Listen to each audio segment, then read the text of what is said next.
बाबरी पाडली तेव्हा शिवसेनेचं कुणीही नव्हतं. फडणवीसांचा उद्धव ठाकरे राऊतांवर हल्लाबोल, तर फडणवीसांच्या वजनानं बाबरीचा ढाचा पडला असेल उद्धव ठाकरेंचा टोला.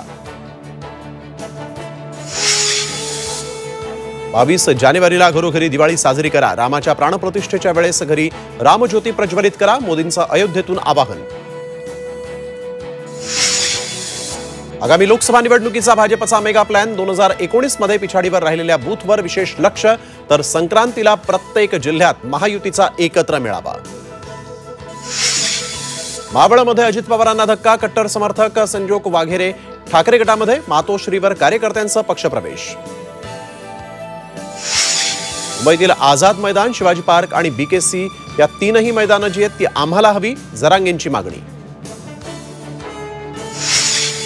सुनील केदार यांच्या शिक्षेला स्थगिती नाहीच. जामीनही नाकारला. सत्र न्यायालयाचा मोठा निर्णय.